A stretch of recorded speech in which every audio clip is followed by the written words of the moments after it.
사랑하는 성도 여러분, 또 오늘도 주 안에서 또 여러분들을 만나게 돼서 또 진심으로 반갑습니다. 오늘도 여러분들의 있는 곳에서 또 하나님 앞에 최고의 예배, 또 최선의 예배가 드려지기를 원합니다. 또한 하나님께서 또 우리 예배 현장에 부어주시는 은혜가 있습니다. 여러분들도 상황이 허락되는 분들은 또 가급적이면 우리 예배 현장에 나와서 또 같이 예배해 주시고, 또 상황이 여의치 않은 분들도 또 여러분들의 있는 처소에서 하나님의 동일한 은혜를 구하며 최선으로 예배 드리시기를 부탁드리겠습니다. 이 시간 우리 다 같이 묵상으로 기도하며 우리 9월 5일, 우리 9월 첫 번째 주일 예배 하나님 앞에 드리도록 하겠습니다. 다 같이 묵상으로 기도합니다. 너희 안에 이 마음을 품으라. 곧 그리스도 예수의 마음이니 그는 근본 하나님의 본체시나 하나님과 동등됨을 취할 것으로 여기지 아니하시고 오히려 자기를 비워 종의 형체를 가지사 사람들과 같이 되셨고 사람의 모양으로 나타나사 자기를 낮추시고 죽기까지 복종하셨으니 곧 십자가에 죽으심이라. 이러므로 하나님이 그를 지극히 높여 모든 이름 위에 뛰어난 이름을 주사 하늘에 있는 자들과 땅에 있는 자들과 땅 아래에 있는 자들로 모든 무릎을 예수의 이름에 꿇게 하시고 모든 입으로 예수 그리스도를 주라 시인하여 하나님 아버지께 영광을 돌리게 하셨느니라. 하나님 감사합니다. 이 땅 가운데 자기를 철저히 낮추시고 섬김의 권세를 가지고 이 땅 가운데 오신 우리 주님을 찬양합니다. 주님의 사랑과 헌신으로 이 땅 가운데 우리의 모든 연약함을 덮어주셔서 우리에게 새로운 소망을 주시고 또 믿음으로 일어날 수 있도록 우리 가운데 이러한 예배를 허락해 주셨기에 오늘도 주님께서 허락하신 예배를 통하여 우리의 심령이 회복되고 치유되는 역사가 있기를 원하고 가정이 회복되기를 원하고 병든 연약한 우리의 육체가 온전히 치유되기를 원하오니 주의 은혜를 허락하여 주시며 오늘 예배를 통하여서 주님과 교통하여 우리의 모든 인생에 묶였던 문제가 풀리는 역사가 있도록 주께서 은혜를 더하여 주시옵소서. 모든 것 감사하오며 사랑이 많으신 예수 그리스도의 이름으로 기도하옵나이다. 아멘. 이 시간 우리 다 같이 사도신경으로 우리의 신앙을 고백하겠습니다. 전능하사 천지를 만드신 하나님 아버지를 내가 믿사오며 그 외아들 우리 주 예수 그리스도를 믿사오니 이는 성령으로 잉태하사 동정녀 마리아에게 나시고 본디오 빌라도에게 고난을 받으사 십자가에 못 박혀 죽으시고 장사한 지 사흘 만에 죽은 자 가운데서 다시 살아나시며 하늘에 오르사 전능하신 하나님 우편에 앉아 계시다가 저리로서 산 자와 죽은 자를 심판하러 오시리라.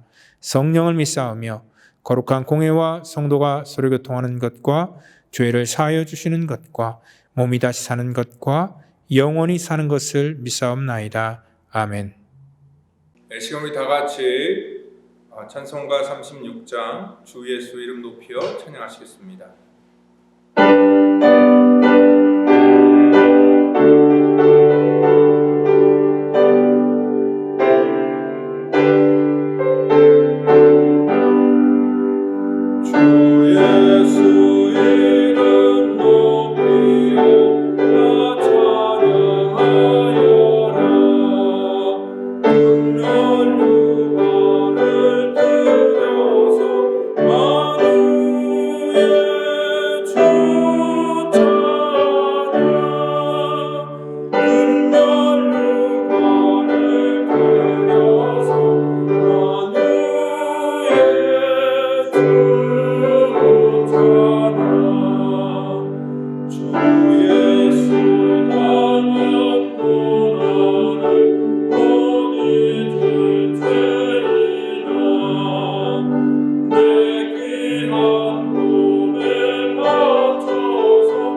이 시간에 같이 은혜 받을 말씀은 누가복음 20장 9절부터 18절 말씀이 되겠습니다.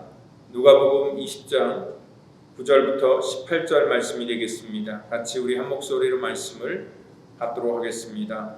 그가 또 이 비유로 백성에게 말씀하시기 시작하시리라. 한 사람이 포도원을 만들어 농부들에게 새로 주고 타국에 가서 오래 있다가 때가 이름에 포도원 소출 얼마를 바치게 하려고 한 종을 농부들에게 보내니 농부들이 종을 몹시 때리고 거저 보내었거늘 다시 다른 종을 보내니 그도 몹시 때리고 능욕하고 거저 보내었거늘 다시 세 번째 종을 보내니 이 종도 상하게 하고 내쫓은지라. 포도원 주인이 이르되 어찌할까 내 사랑하는 아들을 보내리니 그들이 혹 그는 존대하리라 하였더니 농부들이 그를 보고 서로 의논하여 이르되 이는 상속자니 죽이고 그 유산을 우리의 것으로 만들자 하고 포도원 밖에 내쫓아 죽였느니라. 그런즉 포도원 주인이 이 사람들을 어떻게 하겠느냐? 와서 그 농부들을 진멸하고 포도원을 다른 사람들에게 주리라 하시니 사람들이 듣고 이르되 그렇게 되지 말아지어다 하거늘 그들이 보시며 이르시되 그러면 기록된 바 건축자들의 버린 돌이 모퉁이의 머릿돌이 되었느니라 함이 어찌미냐. 무릇이 돌 위에 떨어지는 자는 깨어지겠고 이 돌이 사람 위에 떨어지면 그를 가도록 만들어 흩으리라 하시니라. 아멘.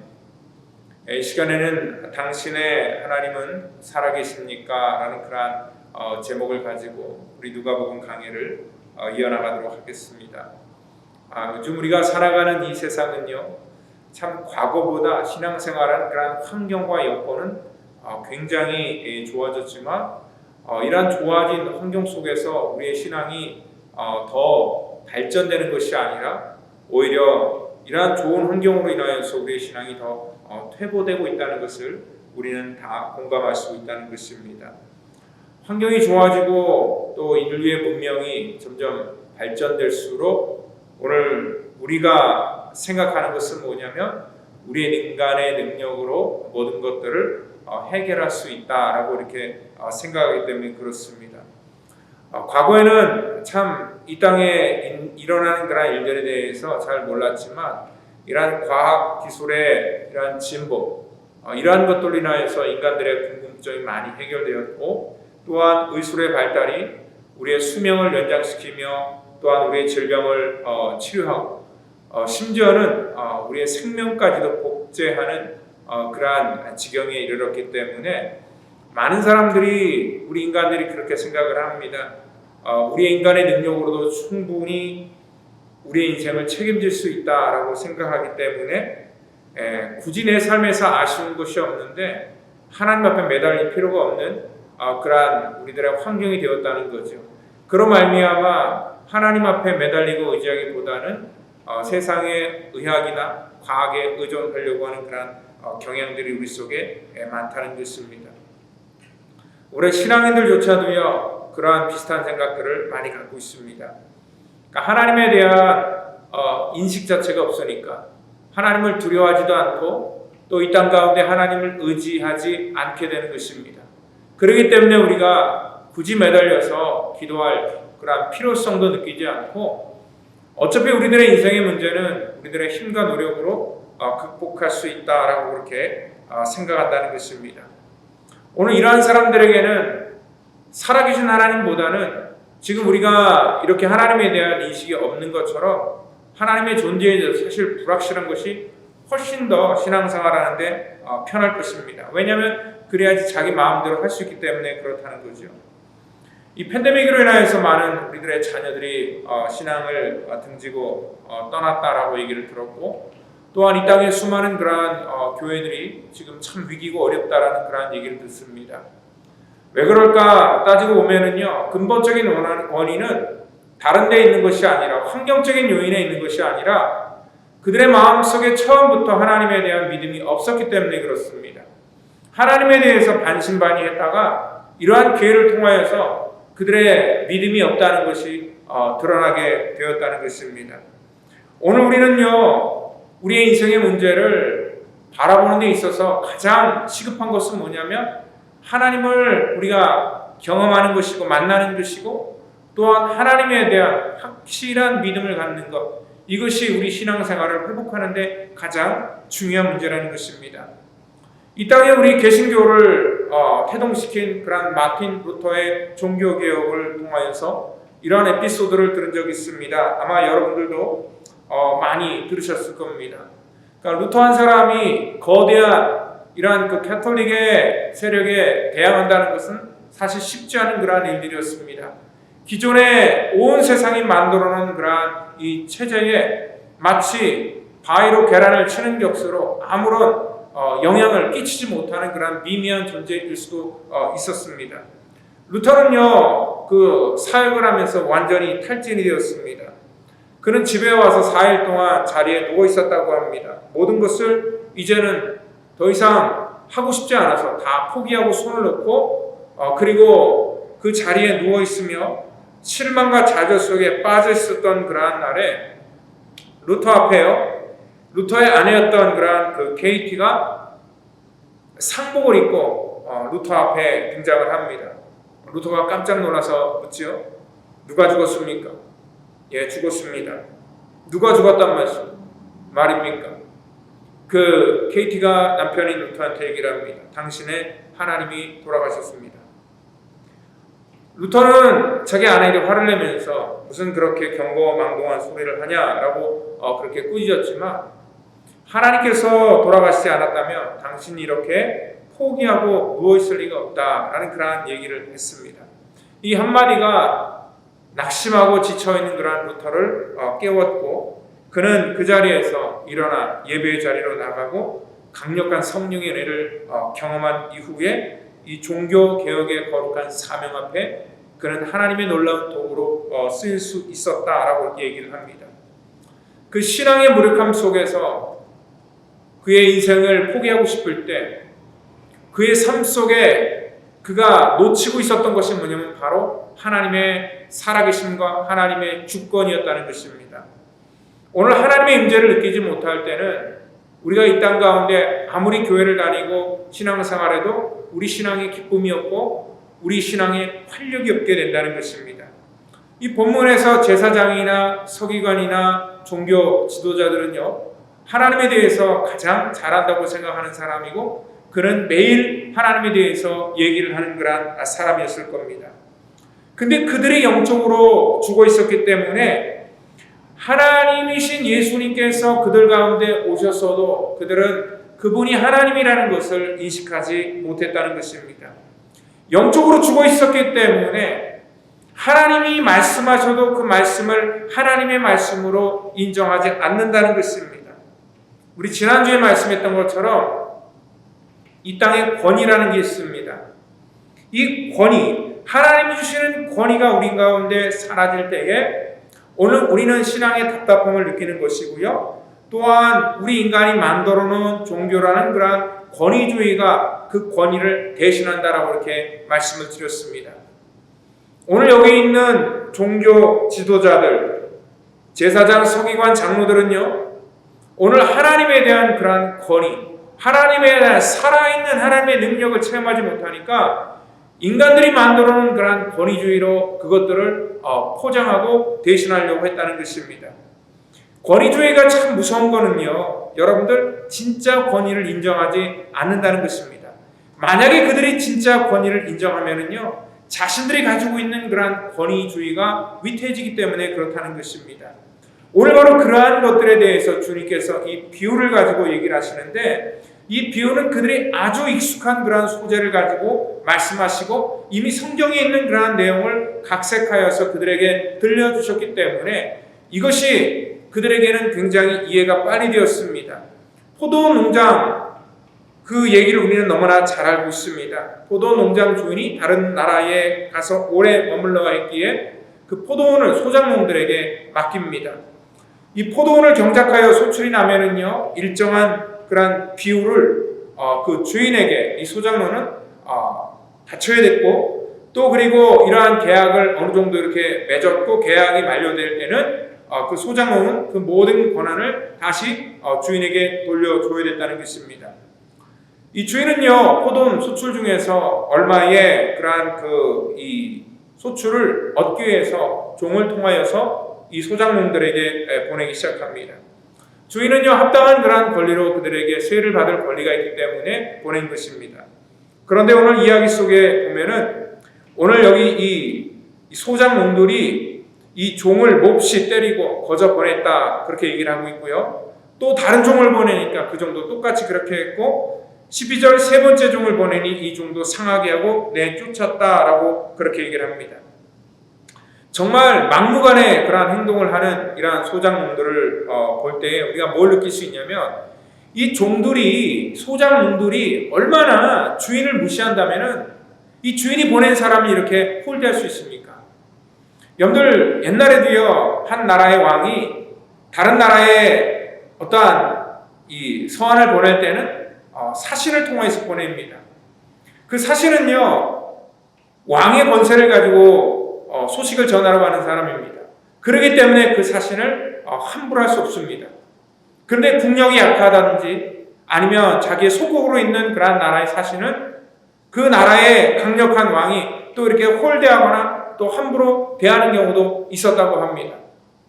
그런 것처럼 오늘 여기 이 소장농들은 그 주인을 그들의 관점 속에서 우습게 생각했기 때문에 이러한 주인이 보낸 종을 그들은 이렇게 몹시 때리고 정말 자기 마음대로 이렇게 했다는 것입니다. 이러한 일들을 경험한 그러한 이 포도원 주인은요, 몹시 화가 났지만 오늘 그가 하나의 결단을 합니다. 마지막 한 번 더 기회를 주자 생각해서 13절에 내 사랑하는 아들을 보내리니 그들이 혹 그는 존대하리라. 종과 다르게 내 아들은 그들이 어려워하고 아마 귀하게 생각하기 때문에 그들이 지난번에 그러한 잘못과 과오를 사죄를 하고 아마 자기가 보낸 그러한 목적에 따라서 그들은 이러한 소출의 일정한 부분들을 그 자기 아들에게 줄 것이다라고 이렇게 생각을 하고 보냈지만 이 비유의 결론은요, 소장농들이 서로 의논하여서 이는 상속자이니 이 사람을 죽이고 그 유산을 우리의 것으로 만들자 하면서 그 아들을 죽였다라고 얘기를 합니다. 오늘 여러분들 이 아들을 거절할 뿐만 아니라 이 상속자인 그러한 유일한 아들을 죽이는 그러한 행위를 했다는 것은 이 주인에 대한 완전한 모독이고 또한 이 주인을 완전히 업신여기는 그러한 그들의 행위였다는 것이죠. 여러분들 이러한 얘기를 쭉 하면서 주님께서 묻습니다.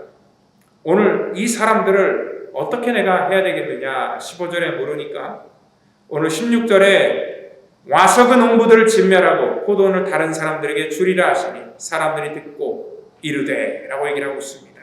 당연한 결말 아닙니까? 아마 주인 입장에서는 아마 극대노를 했을 겁니다.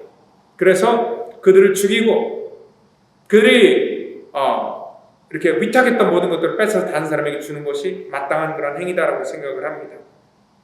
그런데 이 사람들이 이 얘기를 주님께서 비유로 얘기를 하니까 그 얘기를 듣고 있다가 오늘 여기 그 16절 끝에 보면 그들이 이렇게 얘기를 하는 겁니다. 뭐냐면 그렇게 되지 말아지이다 하거늘 그렇게 돼서는 안 된다라는 것입니다.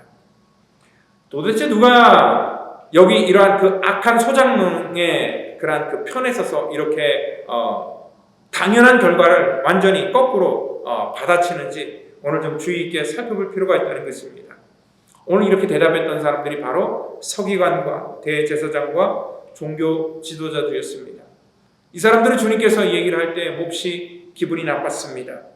왜냐면은요, 이 비유가 자기들을 향한 비유라는 것을 그들은 너무나 잘 알고 있었기 때문에 그렇습니다. 우리가 읽은 본문 아니지만 바로 그 19절 보니까요, 서기관들과 대제사장들이 예수의 이 비유는 자기들을 가리켜 말씀하심인 줄 알고 라고 나와 있습니다.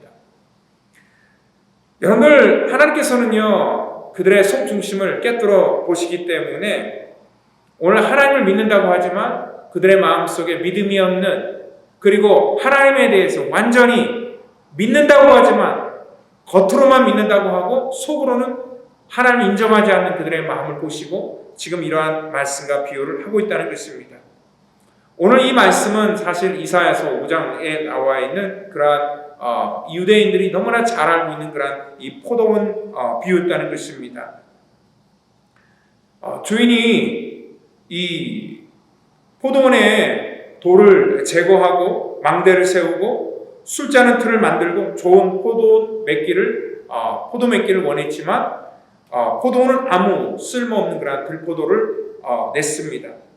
이스라엘은 하나님의 말씀에 순종하면서 좋은 포도를 맺어야 됨에도 불구하고 오늘 하나님의 권위를 그들이 무시했기 때문에 그러한 결과를 맺었고, 오늘 그때도 내가 이 포도원에게 어떻게 하겠느냐 그렇게 물으셨을 때 그들을 짓밟히게 하고 황폐하게 만들 것이다 라고 이렇게 이사야서는 경고하고 있었다는 것이죠.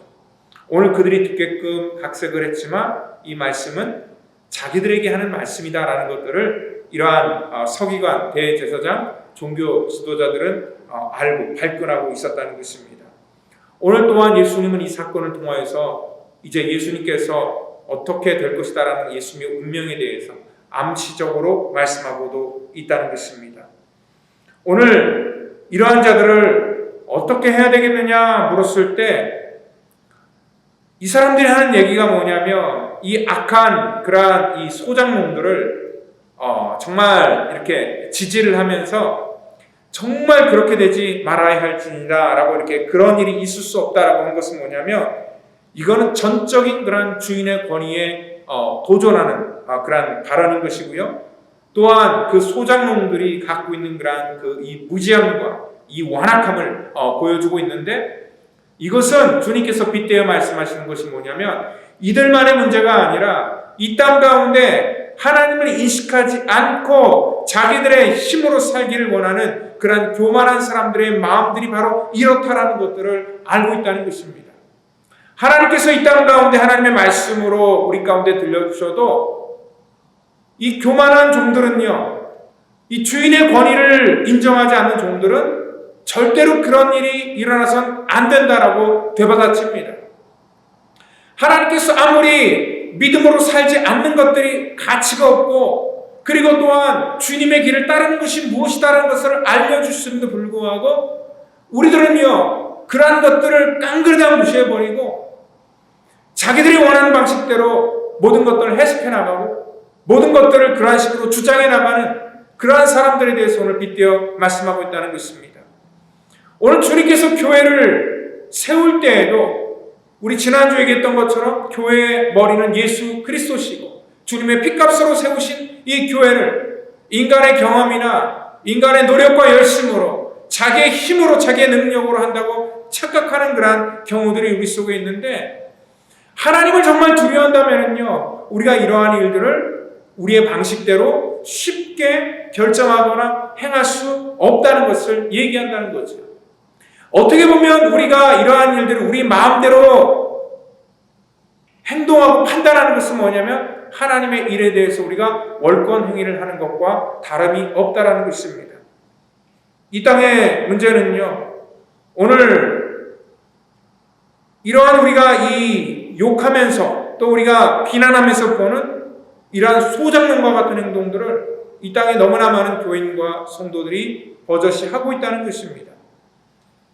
우리가 또 이해 안 가는 것은 뭐냐면 이 사람들이 하는 말이 이렇습니다. 자기들끼리 서로 의논하면서 이르되 상속자인 이를 죽이고 유산을 우리의 것으로 만들자라고 이렇게 얘기했던 건 뭐냐면 이 사람들은 주인을 이미 죽은 사람 취급한다는 겁니다. 그 상속자만 죽으면은 그 땅이 자기 것이 됩니까? 주인이 버젓이 살아있는데요.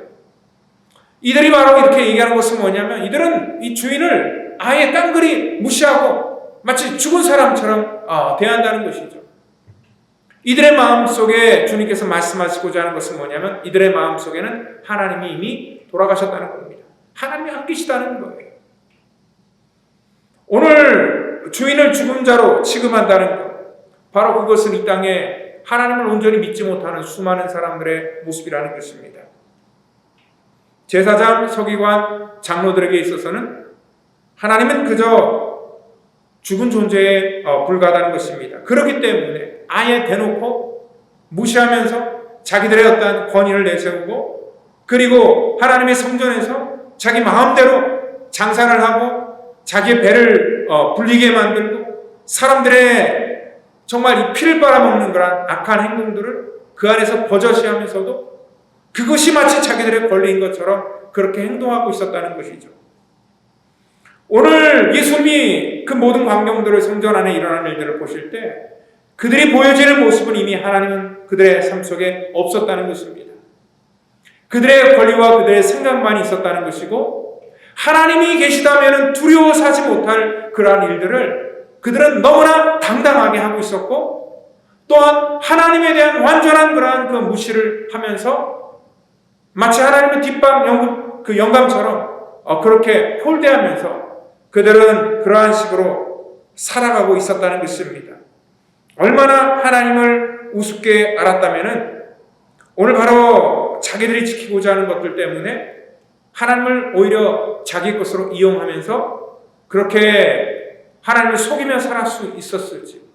오늘 주님은 그 광경을 바라보시면서 몹시 분노하셨다는 것입니다. 그래서 오늘 17절, 18절을 통하여 그들을 보시며 이르시되 기록된 바 건축자들의 버린 돌이 모퉁이의 머릿돌이 되었느니라 함이 어찌미냐.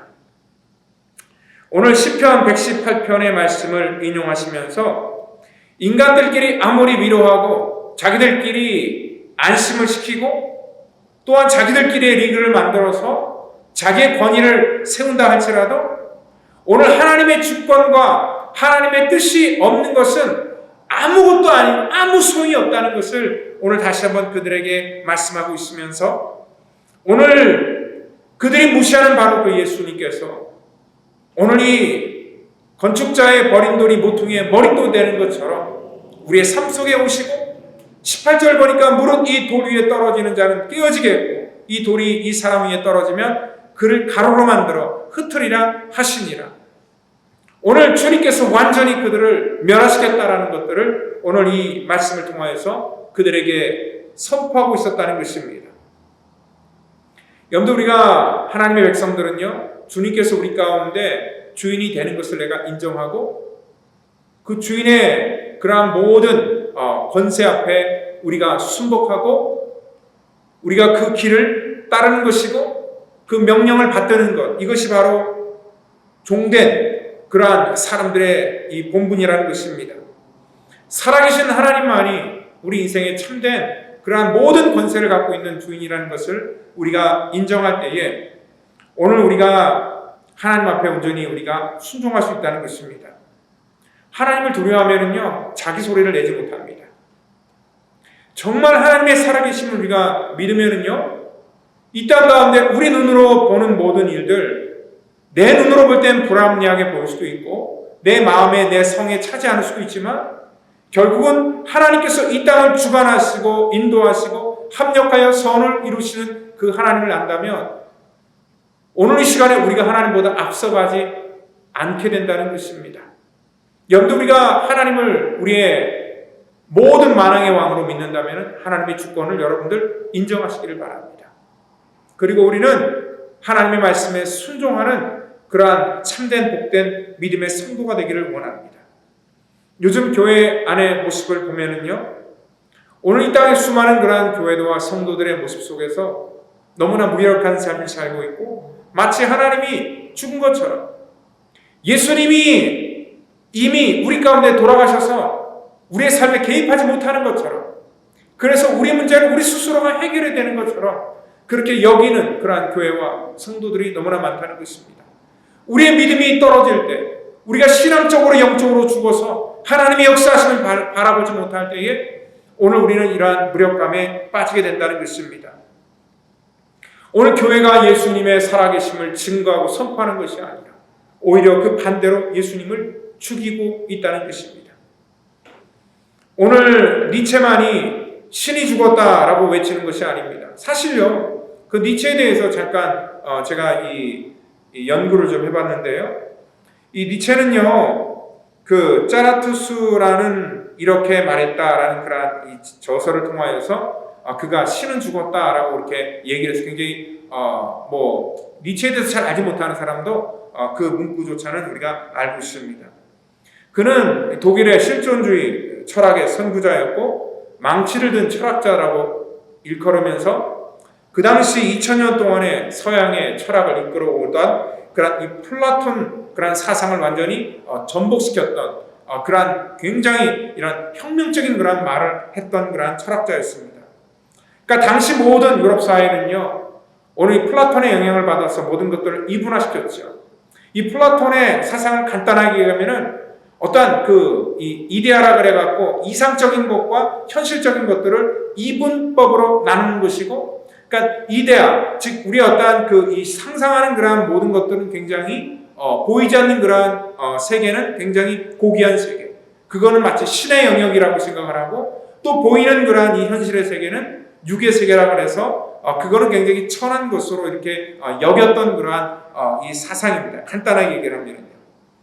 그래서 이러한 이 기독교가 이러한 플라톤의 그러한 이 사상과 같이 이렇게 연합을 하여서 하나님의 거룩한 일들은 굉장히 존귀한 것이고 이 땅 가운데 우리들 하는 그러한 일들은 세속적인 것이다라고 해서 이러한 교회와 이러한 교회 바깥에 있는 일들을 따로 이렇게 구별하는 그러한 일들을 해왔고, 이러한 영향에 우리가 암암리의 영향을 받아서 우리도 역시 이러한 교회에서 행하는 일들은 귀한 일이고 교회 밖에서 이루어진 일들은 그러한 천한 일이다라고 그렇게 많은 사람들이 생각을 했다는 것입니다.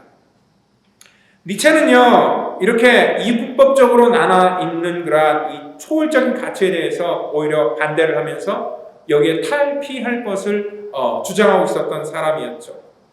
그러니까 그 사람이 생각하는 건 뭐냐면 이러한 이념적인 것들, 우리의 신앙적인 그러한 부분들을 마치 그것들이 인간을 굉장히 나약하게 만들고 노예화처럼 만든다라고 이렇게 주장을 하면서요.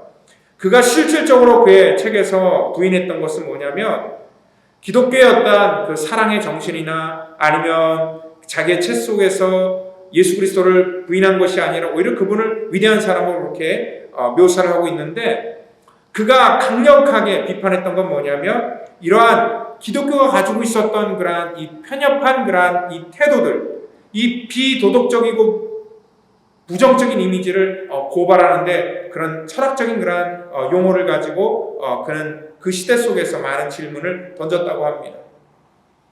그 당시 기독교 이 신앙은요, 이 세상 사람들에게 지탄의 대상이었다고 하죠. 그러니까 종교 개혁의 운동에 단서가 됐던 그런 면죄부를 판매했던 일이나 아니면 하나님의 이름을 걸고 8번이나 이 치러진 그런 십자군 전쟁, 그리고 또한 과학의 진실을 은폐한 갈릴레이 재판, 그리고 또한 과학 문명의 발달에 따라서 이 기독교의 어떤 권위나 위치가 바닥에 떨어졌다는 것입니다. 그러니까 이 니체는요, 종교가 추구하는 절대선이나 초월적 가치가 이미 다 붕괴돼 버렸고 오늘 이 사회를 제도하고 규율하는 역할과 기능을 이미 상실했다라고 비판하면서, 그래서 그는 신이 죽었다라고 이렇게 선언을 한 것입니다. 그러면서 그가 얘기하고 주장하는 것은 뭐냐면 현실을 직시하면서 우리 인간이 너무 무기력하게 그렇게 사는 것이 아니라 이러한 허무주의를 우리가 극복하여서 우리의 운명을 우리가 개척하자라는 그러한 쪽으로 얘기를 했었습니다. 이 사람은요, 우리가 이 사람을 지지하는 건 아닙니다. 저 역시도 이 사람의 어떠한 사상이나 이러한 견해를 그렇다고 해서 지적하는 것은 아닙니다. 그런데 이 사람이 외쳤던 그러한 이 신이 죽었다, 이러한 것들이 뭐냐면 바로 우리들이 바로 이러한 사람을 비판하면서도 우리가 이렇게 살고 있기 때문에 그렇다는 거죠. 이 땅에 너무나 우리의 삶 속에 무력하게 하나님의 살아계심과 하나님의 역사하심을 우리가 온전히 믿지 않으니까 오늘 이 땅 가운데 우리의 삶과 우리의 신앙생활이 이분화가 되어버리고, 우리가 교회 안에서는 뭔가 좀 하는 것 같지만 교회 바깥에 가면은 아무것도 하지 못하고, 정말 이런 팬데믹 문제 때문에 이런 작은 우리들의 인생의 문제 하나만 우리 속에 떨어져도 정말 추풍 낙엽처럼 모든 우리들의 삶의 근간이 다 무너져버리고 메말라버리는 그러한 그 심령 속에 오늘 저 역시도 묻고 싶습니다. 과연 그 심령에 하나님이 살아계셨던가? 그리고 하나님의 살아계신과 하나님의 실존이 오늘 우리가 우리의 삶을 이끌어가는 것인가?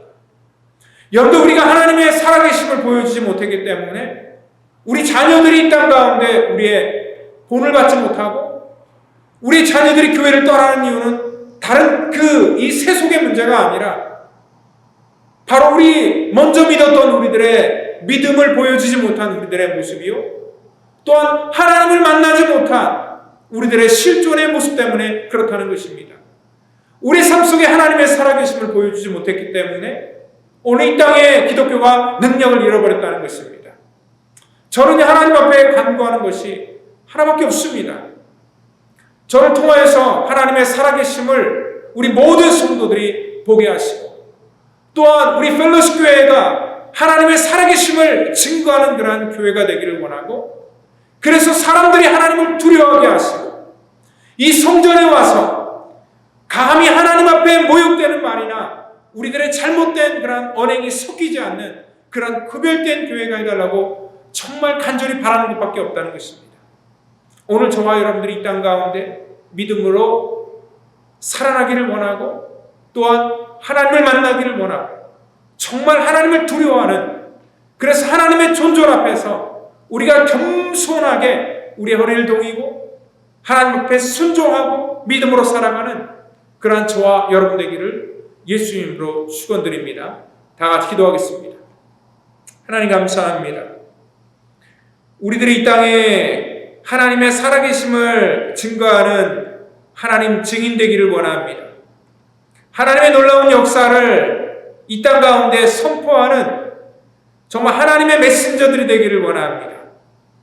지금도 하나님께서 이 시대 속에 살아계시고 역사함을 보여주는 하나님, 저들이 살아있는 믿음의 증거자가 되기를 원하오니 주님께서 오셔서 우리를 사용하여 주시고 하나님의 능력과 권세를 강력하게 이 땅 가운데 보여주는 하나님의 거룩한 통로가 될 수 있도록 우리를 인도하여 주시옵소서. 모든 것 주 앞에 의탁합니다. 살아계신 예수님의 이름으로 기도하옵나이다. 아멘.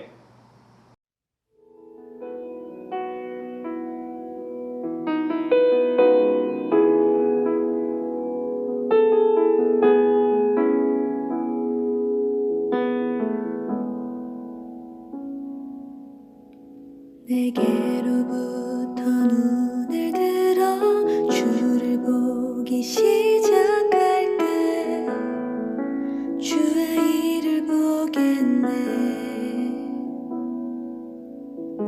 내 작은 마음 돌이키사 하늘에 꿈꾸게 하네. 주님을 볼 때 성령이 나를 변화시켜 모든 두려움 사라질 때 주의 일을 보겠네. 황폐한 땅 한가운데서 주님 마음 알게 되리. 주님을 볼 때 모든 시선을 주님께 드리고 살아계신 하나님을 느낄 때 내 삶은 주의 역사가 되고 하나님이 일하기 시작하네. 모든 시선을 주님께 드리고 전능하신 하나님을 느낄 때 세상은 주의 나라가 되고 하나님이 일하기 시작하네.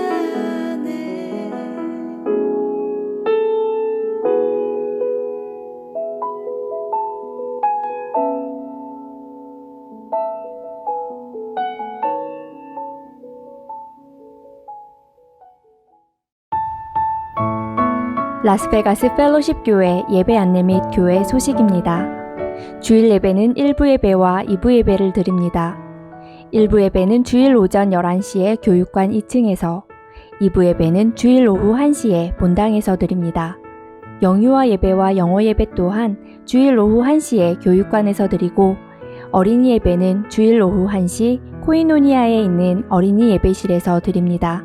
청년부 모임 및 성경 공부는 주일 오후와 금요일 저녁에 진행됩니다. 또한 새벽 예배는 화요일부터 토요일까지 아침 6시에 본당에서 드리고 있습니다.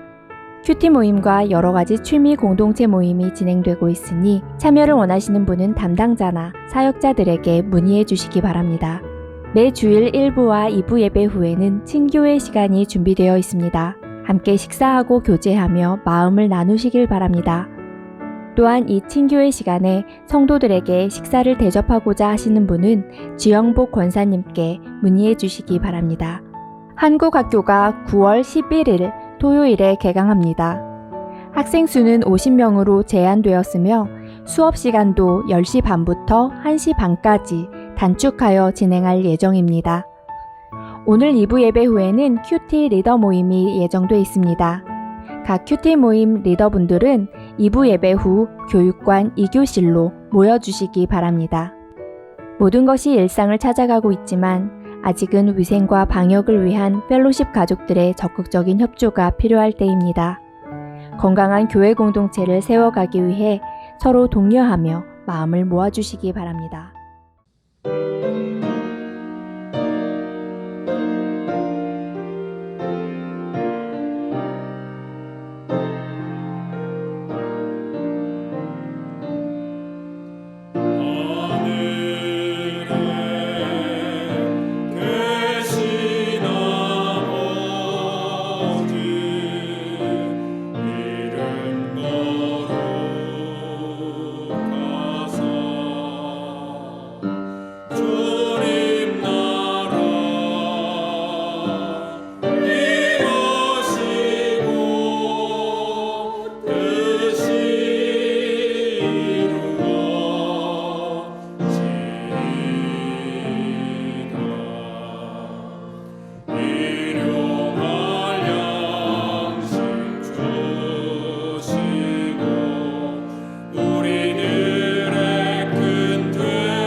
이 시간 우리 드린 예물 위해서 기도하시고 축도함으로 예배를 마치겠습니다.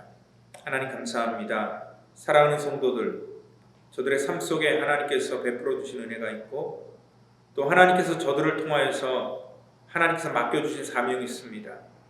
하나님의 거룩한 나라를 세워가고 하나님의 거룩한 믿음의 공동체를 세워가는 데 저들을 사용하여 주시고 저들에게 맡겨준 그러한 귀한 이 물질들이 하나님의 나라를 위해서 영화롭게 쓰임받을 수 있도록 하나님 저들을 하나님의 도구로 사용하여 주시며 감사의 조건과 하나님 저들의 믿음을 통하여서 이 땅에 정말 하나님을 알지 못하는 자들에게 복음이 쓰여지는데 또 선교가 되는데 또 연약한 자들을 세우는데 이러한 물질들이 쓰임받을 수 있도록 인도해 주시길 원합니다.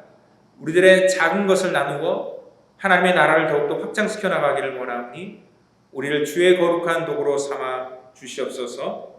이제는 구원의 완성을 이 땅 가운데 이루시기 위해 십자가에서 물과 피를 쏟으시며 우리의 모든 죄악과 허물을 사해 주신 우리 구주 예수 그리스도의 놀라우신 은혜와 우리를 사랑하셔서 이 땅에 오시고 친히 십자가 지신 우리 하나님의 무한하신 사랑하심과 성령님의 교통감화 역사 충만케 하심이 오늘 시간에 하나님의 권위를 인정하고 하나님의 살아계심을 믿으며 그 믿음대로 이 땅에 살기를 원하는 사랑하는 우리 성도와 저들의 자녀들과 가정과 사업자전과 또한 각자 처소에서 예배를 드리는 믿음의 권속들 머리 위에 마다 이제로부터 영원토록 함께 하시기를 간절히 축원하옵나이다. 아멘.